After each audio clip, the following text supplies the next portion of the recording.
el mercado muy esquizofrénico. Cuando todos nos ponemos alcistas es cuando no mola un pelo. ¿Qué pasará si el rendimiento sigue aumentando? Esperemos que hace pulva, que lo aguante o que no pierda la media móvil, porque ahí sí que veríamos un punto complicado. En los últimos días, estamos hablando del bono a 10 años de Estados Unidos, que ya lo tenemos en el 4,48%. Esto no es ninguna broma, recordemos que en el 5% viene el toque de corneta. Es la propuesta de ley fiscal y atención, porque en esta citan que van a aumentar el límite de deuda en 4 billones de dólares, y esa necesidad, tanto por aumentar el techo de deuda como por querer colocar bonos, les va a asfixiar. La continuidad del movimiento alcista podría durar hasta julio o agosto, pero que cuando se tenga que negociar el techo de deuda y cuando la liquidez se pueda drenar a partir del verano, igual viene una corrección gorda. Por aquí con todos nosotros, mi querido amigo John Economist, siempre un placer tenerte por el canal en un día que tendremos que hablar de mercados, de economía, de este tirón alcista, de si hay obstáculos o no en el horizonte, pero lo primero, muchísimas gracias por pasarte por aquí, que ya sabes que esta es tu casa. ¿Qué tal, Héctor? Saludos para ti, saludos para Cristina, que siempre está ahí detrás de las cámaras, y nada, siempre es un placer venir aquí a tu casa, Héctor, que para mí también ya es una segunda casa, y bueno, a comentar en momentos de mercado con mucho movimiento. De hecho, comentabas los problemas técnicos, he tenido que reiniciar el ordenador porque prácticamente no cierran 24 horas porque está la cosa movida, interesante, y bueno, ahora pasaremos a comentarlo, pero para los traders más intradía, como es mi caso, son meses muy buenos y muy movidos. Está la cosa bonita, para los traders intradía la cosa está bonita. Antes de nada, recordaos que si veis esto desde YouTube, que dejéis vuestro like si os gusta el contenido que comparto por aquí habitualmente, que dejéis abajo vuestro comentario también. ¿Qué os está pareciendo el mercado? ¿Os creéis este mercado alcista? ¿No os lo creéis? Dejádmelo abajo en comentarios, quiero leeros vuestra opinión, así que participad activamente, que muchos participáis y yo encantado de leeros, y por supuesto suscribíos al canal, que tenéis ahí arriba el recordatorio, y activad la campanita para tener recordatorio de cuando publico vídeos por aquí. Por supuesto, seguid también a John Economist en sus redes y en su canal, que hace un trabajo fantástico y es de los que hay que seguir en redes sin lugar a dudas. Bueno, dicho esto, John, vamos a un poco descomponer cómo está la situación de la economía y los mercados. Hemos tenido un dato de inflación mejor de lo que se esperaba, cuando había peligro o cierto grado de peligro con Donald Trump y los aranceles a todo el mundo, sin excepción prácticamente,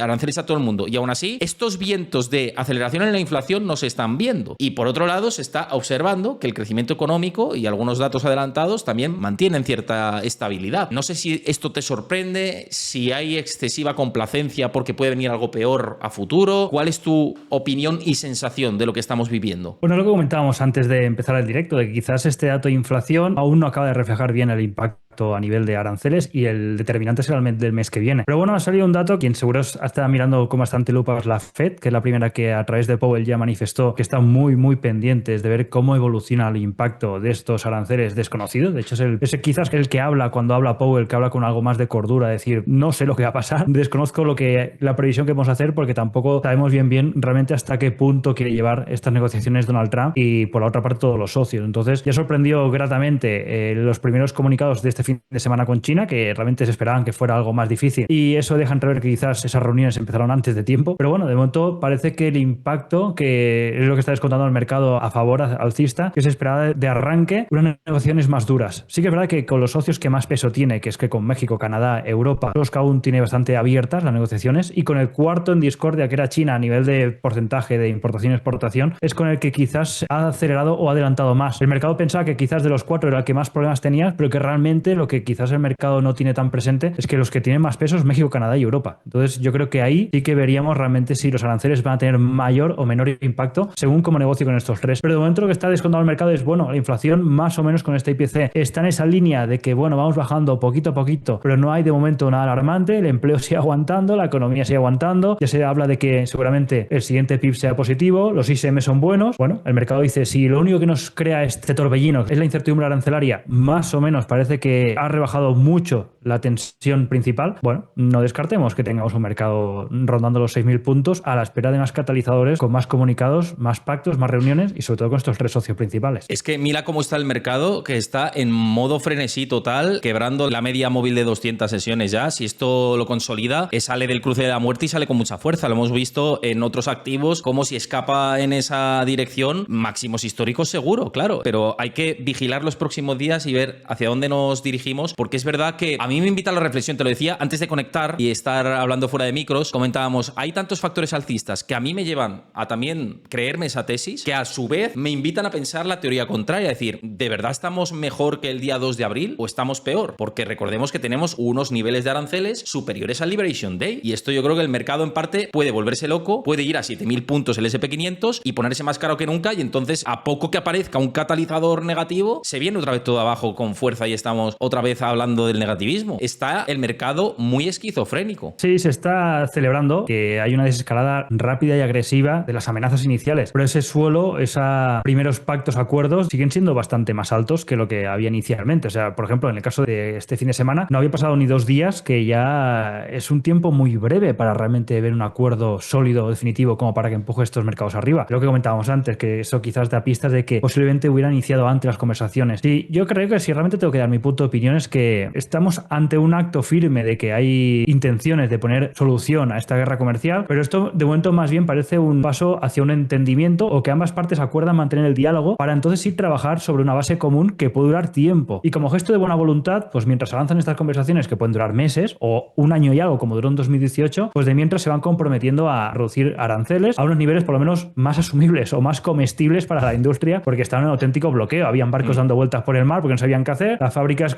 todas cancelando los guidance, que habíamos tenido un primer trimestre muy buenos resultados, pero lo que estaba empañando todo era los guidance, porque claro, las empresas te decían, yo con estos aranceles es que no levanto ni la persiana porque es una locura. Claro. Entonces ahora estos aranceles, lo que dices tú, son peores que los iniciales, sí, pero por lo menos dejan trabajar. Entonces ahora habrá que ver hacia qué punto llegan. La cuestión es que ves, claro, tú ves el gráfico y dices, ostras, esta situación me recuerda mucho, por ejemplo, 2022 cuando arrancó la gran caída de la crisis de todo el año, empezó perdiendo la media móvil de 200, después la recuperó, y por eso comentabas tú lo que son días importantes, porque los días posteriores a esa recuperación los volvió a perder, y es cuando empezó realmente la gran caída de un 20 y pico % de los mercados. Ahora estamos en la situación de decir, ostras, esperemos que si hace pullback, que lo aguante o que no pierda la media móvil, porque ahí sí que veríamos un punto complicado. Y es donde podemos decir, vale, pero todo es tan positivo, todo es tan negativo. Hombre, yo cuando estábamos abajo en principios de mes de abril era todo muy, muy negativo. Sentimiento realmente era de pánico. Las casas de valores todos decían que esto se iba a pique. De hecho, me acuerdo el caso que hemos comentado un poco comedia de Goldman, que ha pasado a pronosticar una recesión que ya se tarda tiempo en pronosticarla. Hace un mes a de golpe porrazo decir que no, que nos vamos a máximos históricos. Eso nos demuestra que son un poco de fiar de según qué previsiones, porque más van un poco a bandazos o a extremos. Y encima ahora dicen que en lugar de 2 bajadas solo hay una. Hay un poco como de que lo que decíamos antes, de que es una subida, un mercado alcista que da un poco de rabia, como pasó en 2023, porque hay una gran posición que se ha quedado fuera, y esa gran posición, que si quieres ahora hablamos, es la que realmente ahora puede ser la gasolina para acabar de empujar el mercado arriba, porque si realmente se confirma que esto aguante, realmente es un mercado que aguanta y no cae, por mucho que haya sido iniciado más por una banda retail y haya más un poco de sensación de rabia por parte de los grandes, tengan que asumir que realmente esto está cogiendo impulso para poder ir posiblemente a los máximos históricos, y hay que subirse al carro para poder justificar los rendimientos a final de año con tus clientes y explicarles el por qué no te has subido al mercado cuando estaban 5.000 y pico, todo pintaba bien y tú seguías con tu RQR que esto no iba a máximos cuando todo apuntaba que sí. Y ya no es que se hayan quedado fuera del mercado estos actores que comentas, que te refieres a hedge funds y algunos institucionales, incluso bancos de inversión, que se han quedado mirando el tren, porque los que han estado comprando activamente, y lo hemos visto en diferentes estudios, han sido los inversores minoristas. El retail ha sido la gasolina de este rebote. Pero claro, es que ya no solo eso, como digo, sino que es que los hedge funds estaban en corto, por ejemplo, del SP500, del Bitcoin y de otros activos de riesgo. Es decir, se han comido un short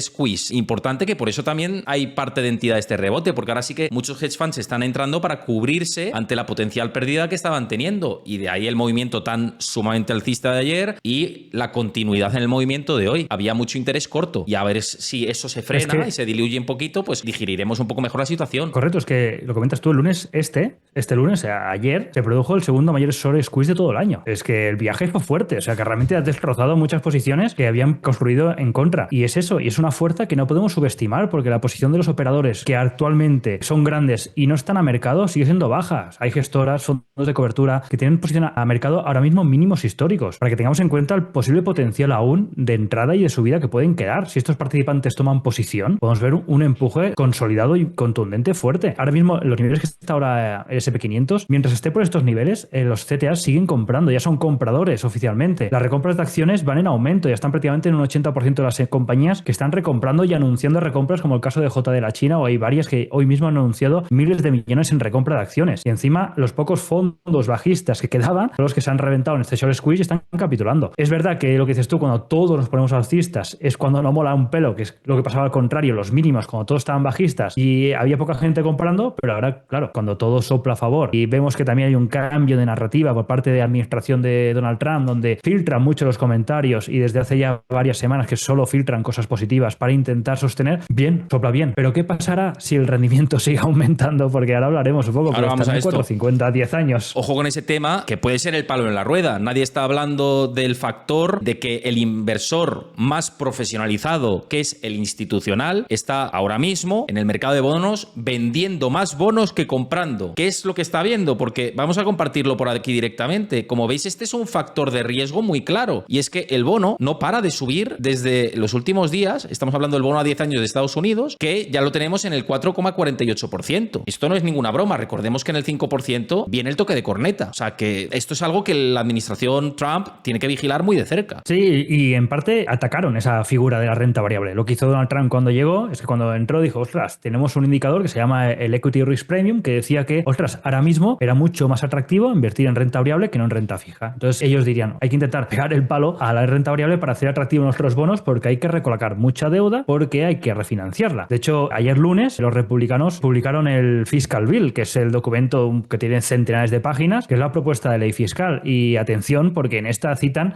que van a aumentar el límite de deuda en 4 billones de dólares. O sea, que nos da la sensación de que es una administración que quieren recortar el déficit y seguimos con la misma dinámica que la anterior administración, por mucho que digan que no.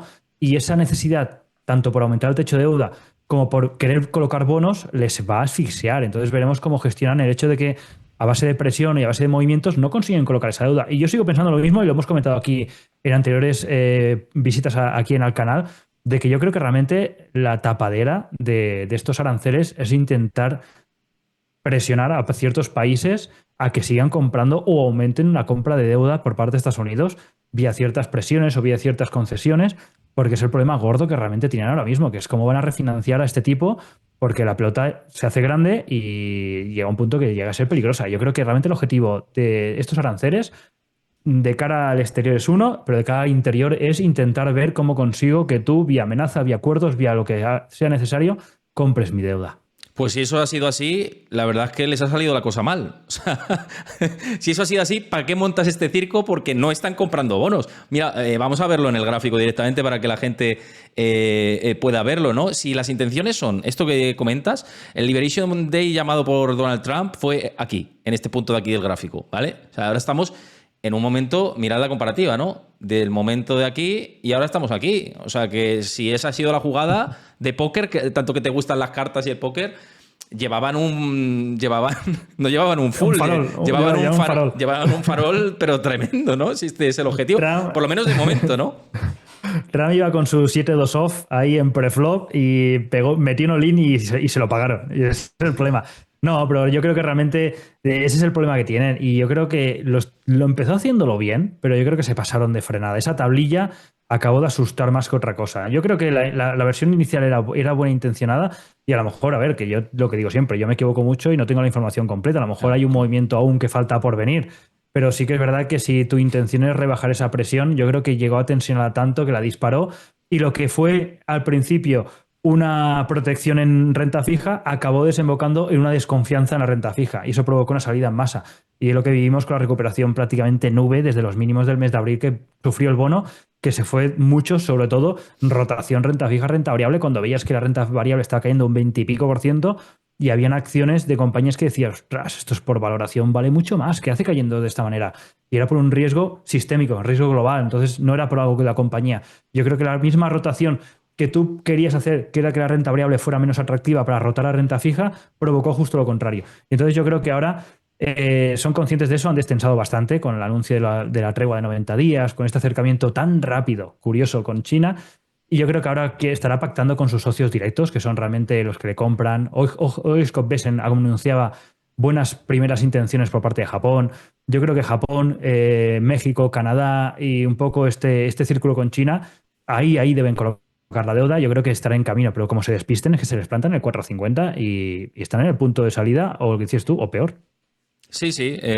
Yo creo que lo que hablábamos antes, igual con el mercado de renta variable, estamos en fechas clave Porque si apuntamos al nivel del 5%, eso es tensión en el mercado del crédito. Es que ya lo hemos visto en el pasado, lo vimos en la crisis de la banca regional. Por Japón pueden venir problemas también, con un bono al 5%, por las interconexiones del sistema monetario. Y como los bancos japoneses tengan que vender bonos de Estados Unidos, tenemos un problema a nivel global y puede haber quiebras en Japón que contagien al resto del mundo, ¿no? Y esto nos está comentando mucho y es un inconveniente que puede aparecer en el camino, pero bueno, entre que se produzca esto y la situación actual hay mucho gris en el camino y no tiene por qué ser nada inminente, pero sí que un factor a vigilar sin lugar a dudas. Antes de seguir, que ha entrado una pregunta por aquí de Willy Gold que me parece muy interesante para que la contestemos, os recuerdo una posibilidad que siempre os digo: hablamos de potencial alcista, hablemos de posibilidades, hablamos de lo que hablemos, lo que hay que hacer siempre es invertir para protegerse de la inflación y para generar rendimientos positivos a futuro. Siempre lo hemos hablado con John aquí, con todos los invitados, y yo en solitario. Tenemos que cimentar la educación financiera y movilizar el ahorro 100%. Y esto os lo digo porque tenéis la posibilidad de hacerlo, por ejemplo, a través de los productos de Freedom24, que yo he aprovechado a hacerlo siempre, y os lo comparto por aquí rápidamente en pantalla, como con las carteras más conservadoras que tengo, llevamos ya un 16,08%. Podéis hacer lo mismo también invirtiendo en productos de bonos, en otros tipos de activos. También podéis invertir en opciones a través de la plataforma. Y que sepáis que tenéis acciones de regalo si os hacéis clientes con el código WELCOME y con la WELCOME promo, que tenéis todos los detalles pinchando en el enlace en la descripción del vídeo de YouTube y en el comentario fijado, y a través de mi enlace podéis haceros clientes. Pues tenéis acciones de regalo si hacéis aportaciones de 1.000 euros en adelante, para que sepáis y podáis rentabilizar todo este dinero y aprovecharos de esta posibilidad. Así que ya sabéis que esto no es una recomendación de inversión, sino algo que me parece interesante personalmente, y si queréis beneficiaros, pues ya sabéis, tenéis ahí el enlace para poder hacerlo. Dicho esto, te quería preguntar lo que nos dejaban por aquí por el chat, que va al hilo de lo que estábamos comentando, y es que decía Willy Gold, dice: ¿es posible que el minorista esté sobreapalancado? Pareciera que el mercado en general está como muy apalancado, con mucha deuda. No sé cómo lo percibes tú, que operas día a día.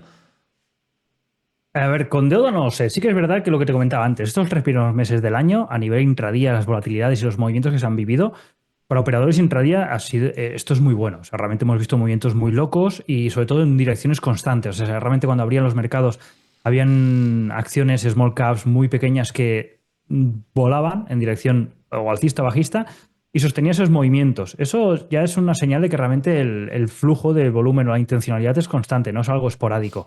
A nivel de retail, lo que se ha vivido más que nada es una narrativa o es un diálogo de que era una caída por algo muy concreto, que yo defendía que realmente era así. Realmente, yo me acuerdo en 2022, cuando empezamos a la caída, tú mirabas ya a finales de 2021, hasta el mismo Powell ya en una declaraciones dijo que había que empezar a prever una aplicación tanto de QT como de empezar a hacer un poco más restrictivo, porque se está disparando la inflación. Yo te dejaba entrever lo que iban a hacer a futuro, que eso iba a ser restrictivo para la economía. Empezamos a ver datos macro empeorando, el dato de la OCDE de crecimiento económico cayendo, datos de empleo que empezaban un poco a rajar. Entonces ya tenías señales, pero en cambio en esta caída que veíamos, que estábamos prácticamente en máximos y de la noche a la mañana empezamos a caer a plomo, los datos económicos seguían constantes. De hecho, el empleo hasta a los mínimos de abril seguía estando estable, no marca, excepto algún dato que a veces como que se alejaba un poco de la media, pero después los otros más o menos te confirman que todo estaba bien.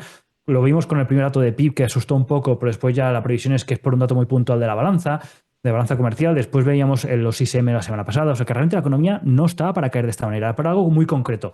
Y esa imagen o esa narrativa, por no repetir la palabra, era muy repetida dentro del núcleo tanto de FinTwitch como de inversores, retail, de decir, no, es que hay acciones como Apple, como Google, como Amazon, como compañías que decías que están cayendo a plomo y no tienen ningún tipo de sentido, y empresas que se han comprado muy baratas. Yo realmente en estas subidas yo me estoy deshaciendo posiciones que compraba a los mínimos, compañías como Hims, compañías como Uber, y con beneficios de doble dígito, pero largo, de que dices, es que te estás haciendo el año simplemente con el rebote de este mes. Y como esto nos manda máximos históricos, pues cuando estábamos en mínimos era un mensaje muy repetido, no tanto a nivel de apalancamiento, sino más bien de decir, comprar calidad, alejaros del tema especulativo, porque especulativo sí que es verdad que es para un nicho mucho más intradía de small caps y especulativo, pero para tener una cartera con cimientos. Había gente que tenía puestas alarmas de hacía tiempo y que empezaron a saltar en cuestión de pocos días por las grandes caídas. Y eran empresas que, ostras, yo quería comprar, me invento, Google a 200 y me la encontraba a 150 una semana después. Decías, ¿pero qué está pasando? Sí. Y veías y mirabas tesis, mirabas los earnings. Encima estábamos en plena campaña de earnings. Es y que veías los números y resultados, decías, lo que decías tú antes, que los resultados claro, han sido muy buenos en términos generales. correcto, estaban creciendo en ventas, estaban creciendo en los EPS, estaban creciendo todo, los márgenes. Decías, y mirabas el gráfico y un -8%. Y al día siguiente un -7%. Decías, pues no puede ser. Pues si mirabas earnings. Entonces, ese mensaje en este aspecto sí que ha calado más a un inversor que también tiene una ventaja que es mucho más rápido, no es tan pesado como un monstruo, como un fondo, que para pivotar es como un transatlántico, tiene que pedir permiso, ir a poco. Un inversor te pasa de cortos a largos a base de clics. Entonces, hubo mucha gente que realmente no sé si se llegó a apalancar mucho, pero sí que aprovechó para gastar toda esa liquidez en la zona de mínimos. Y por pocas veces que sucede dentro de los ciclos, el retail a día de hoy está mejor posicionado que el grande. Entonces eso es una anomalía que la forma de corregirlo es o que tengamos un susto con un pullback y una caída debajo de la media móvil 200 o que tengamos la confirmación, como hemos comentado, de que los grandes reconozcan que realmente pues van tarde y entren y encima lo que hagan es empujar todo esto mucho más arriba. Entonces el retail por una vez de cada X tiempo en un ciclo pues estará bien posicionado y puede disfrutar de unos buenos profits. Pero no fue por algo realmente, sino simplemente porque era un poco observar el entorno y decir, ostras, es que esto está cayendo y no tiene ningún sentido que me caigan tales empresas cuando justamente presentó resultados hace 24 horas y son muy buenos. Pues comprar. Y ese ha sido un poco el mensaje que ha calado mucho en el retail. Mira, en las últimas horas leía analistas de Wall Street un poco relacionado con el ciclo bursátil que tenemos y la economía, y decían que veían posible que la extensión del movimiento alcista, son de los más optimistas, ¿no?, los que estaba leyendo, pero que la continuidad del movimiento alcista podría durar hasta julio o agosto si había noticias positivas, porque los catalizadores adversos habían volado por los aires y que ahora todo era positivismo y que simplemente por inercia podíamos superar esos máximos históricos. Insisto, esto es teoría alcista de los más optimistas, pero que cuando se tenga que negociar el techo de deuda y cuando la liquidez se pueda drenar a partir del verano, igual viene una corrección gorda. Esa era la tesis de incluso los más optimistas, de corrección gorda para luego a ver qué pasa después. No sé si eso también te puede encajar a ti. Sí, me encaja porque yo soy de la tesis de que los ciclos antes se movían por ciclos de CAPEX, ciclos por resultados de empresas, de sectores, de industrias, que según los ciclos te movían más o menos en los mercados. Esto lo que ha provocado también es un efecto de goma de pollo, cuando realmente el mercado caía a plomo por una presión de incertidumbre muy grande arancelaria y los earnings eran positivos, te estiraba la goma, te estiraba la goma, te estiraba la goma y cuando has soltado la incertidumbre por los primeros pactos, ¡fum!, ha rebotado el mercado porque realmente los earnings eran muy buenos. En ese aspecto sí que a nivel de ciclo ha impactado. Pero es lo que comentas tú, en agosto, también en el mes de marzo, son meses donde a nivel de liquidez hay muchas tensiones. En cuando hay el cierre trimestral de liquidez de los dealers, y ya vimos, por ejemplo, en agosto con el carry trade, los veranos siempre a finales de junio, julio son malos en el aspecto de liquidez, y por la inestabilidad y por el temor de que estamos ahora mismo también con una administración que con 2 tweets te gira el mercado, en verano, simplemente por cobertura, posicionamiento y por escasa liquidez, suelen ser momentos delicados. Y siempre vemos grandes giros normalmente o grandes reacciones en septiembre. Entonces yo también soy de la tesis de que ahora los ciclos más que por CAPEX se mueven por ciclos de deuda. Y estamos viendo también que es un año importante a la hora de refinanciación de deuda. En Y junio, estamos viendo cuidado. los rendimientos. Por eso. Es lo que comentas tú. Entonces se junta un periodo de tiempo muy concreto, muy reducido, donde el mercado quizás ya ha podido descensar y estar por la zona de por encima de los 6.000 y podríamos ver ese reajuste por ciclo de deuda. Entonces yo coincido con lo que comentas tú, que es algo a tener presente, algo a ver cómo están también las tensiones, cómo está el estado de liquidez, porque es un momento donde, como siempre se comenta, baja la marea, los dealers se miran entre ellos, hay desconfianza, no se prestan y es cuando vienen los problemas. Que pasó, por ejemplo, siendo un símil parecido al tema de la banca regional en 2023, cuando hubo esa desconfianza en apoyarse y empezaron a quebrar hasta que no intervino la Fed. Pues en agosto, lo que es el periodo de julio, agosto, pues era un mes delicado en ese aspecto y es cuando hay grandes movimientos y vimos el crash que vimos con el carry trade japonés, también por un tema de sorpresa en tipos de interés de Japón, pero en parte apalancado porque hay escasez de dólares a nivel del sistema euro-dólar y eso lleva nativantez, desconfianza, porque en el fondo el hecho de que se seque o haya una menor liquidez disponible aflora los problemas y por eso son meses complicados. Mira, nos preguntaba también por aquí en el chat, dice que qué opinamos de la volatilidad tan enorme a golpe de tweet y que si eso es una señal de alarma. No sé qué te parece a ti. A ver, alarma depende, es lo que decíamos, depende para quién. Claro. Para un operador de small caps Es fantástico. es puro oro. Es fantástico. Claro. Claro, nosotros en un periodo normal que de poca volatilidad, o el periodo que, por ejemplo, estaba Joe Biden, tú abrías un escáner y tenías a lo mejor 4 o 5 acciones que tenías un gap de apertura potente. Hoy es que raro es que no tengamos gaps de 3 cifras arriba abajo, bastante movimiento, recorridos amplios y contundentes y continuados.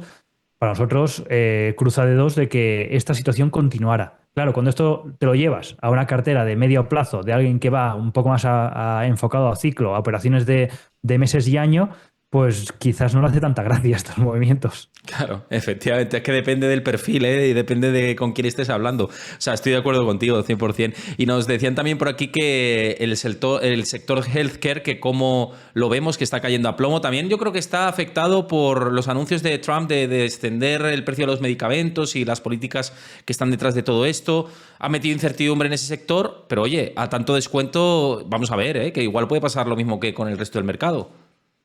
Sí, es un sector que ya de por sí el farma es complejo, porque siempre estás pendientes de patentes, de cosas que que te saltan de golpe y te aprueban algo, no te lo aprueban. Y por ejemplo es un sector donde cuando hay movimiento a nivel de volatilidad y especulación se especula mucho porque se mueve muchísimo. Y por ejemplo ahora estamos teniendo pues que Donald Trump anunció la rebaja de precios y eso afecta directamente o no, y también que está afectando y mucho es que una de ellas, que es United Health, que es un monstruo, lleva una caída de un 40 y pico por ciento en cuestión de nada, de pocos días. Encima hoy han anunciado que es una de las que voy haciendo seguimiento, que encima su CEO dimitía, encima tenía problemas de que el guidance lo suspendía por todo el tema de lo que está viendo de subida de precios, de tema aranceles. Es un sector muy volátil, pero hay empresas muy consolidadas. Hasta ahora, por ejemplo, Eli Lilly y Novo Nordisk son las potentes del sector. Eli Lilly estaba un poco más aventajada, pero ha tenido algún que otro tropiezo. Y tienes monstruos como Novo Nordisk que están muy por debajo de valoración. Es un sector muy castigado, peligroso, pero que también da muchas oportunidades. Pero yo creo que ahora es un sector que afectado por tema aranceles, porque muchas son europeas que producen y exportan a Estados Unidos, entonces ya están planteando empezar a producir allí. También afectadas por esta baja de precios, pero sobre todo por cierta inestabilidad de algunas grandes, como United Health, que está cayendo. Y en cambio tienes como contrapartida Hims, que son la plataforma de lanzamiento de muchos medicamentos, que en cambio está volando. Por ejemplo, yo me la saqué de la cartera y a veces me miro y digo, a ver si me la he sacado demasiado temprano porque está subiendo muchísimo, pero para que veas que dentro del mismo sector hay beneficiadas y hay menos beneficiadas, pero es un sector volátil. O sea, más que, aparte que está afectado, es muy volátil y muy dependiente de factores de por sí que no son controlables dentro del mundillo. Y si le metes, o sea, si le metes a los factores habituales de la FDA, aprueba el medicamento, fulanito, tal. Es que si le metes eso al componente político, ya, vamos, es para pegarte un tiro en la cabeza. O sea, es correcto, para tener el marcapasos activado. Es que eso es un sector difícil ya de por sí, porque el fármaco te sueltan una patente de golpe o una aprobación de un fármaco o cualquier cosa, y encima le sumas que hay que aportarle los aportes de Donald Trump con los tweets, pues entonces ya la lías.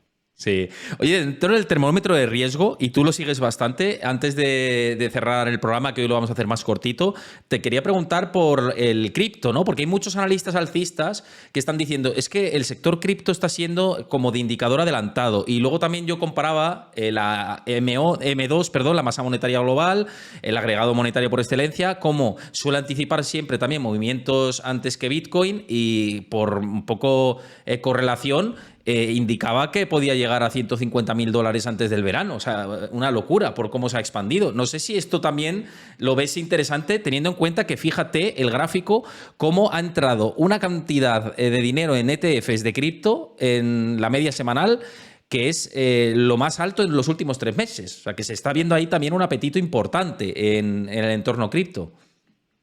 Sí, de hecho, el ETF Libit de BlackRock ha hecho un sorpaso al del oro, al GLD, que es algo que dice, ostras, poca broma, se está manejando dinero ahí.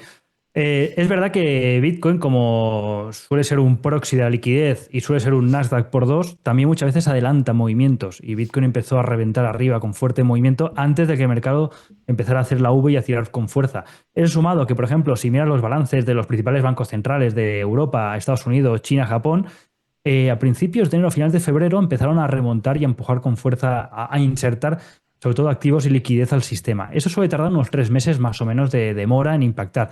Y esa demora era para finales de marzo, principios de abril. Y ahí es cuando empezamos a ver, curiosamente, el gran crash y reinicio y vuelta a nube.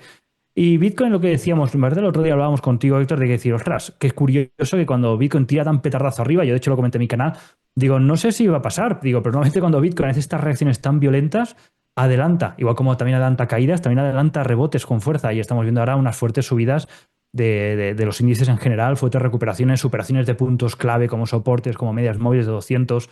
Y bueno, igual como funciona como un activo volátil, porque es muy volátil en el corto plazo, también funciona como una señal o como un indicador de riesgo, de apetito hacia riesgo on o riesgo off. Es una función similar a la que tienen los bonos de high yield, que hace ya una semana o dos que se están deshinchando con fuerza, y eso es una señal o una alerta de que está volviendo el apetito por el riesgo. Y la señal fue la explosión fuerte que vimos en Bitcoin, que ya nos hizo pensar, ostras, quizás sí que está volviendo el apetito al mercado. Claro, y por eso lo que te digo, ¿no? Con esa vinculación a la liquidez global, si estamos viendo que se expande de aquí al verano o se puede expandir, cabría pensar que nuevos máximos históricos de Bitcoin, ¿no?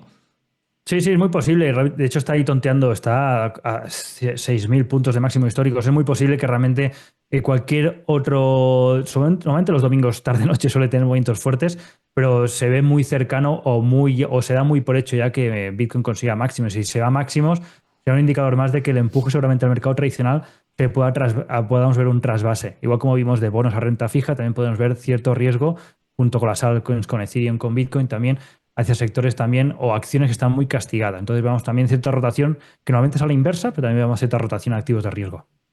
Pues veremos a ver qué pasa, ¿no? Hoy vamos a hacer la despedida aquí, que bueno, pues tenemos las agendas complicadas tanto John como yo, pero bueno, habrá más ocasiones de verse por aquí como siempre. Un placer tenerte por el canal. Os invito a que lo sigáis en su canal de YouTube, en John Economist, que siempre comparte cosas muy, muy interesantes. Y como siempre, un placer tenerte por aquí.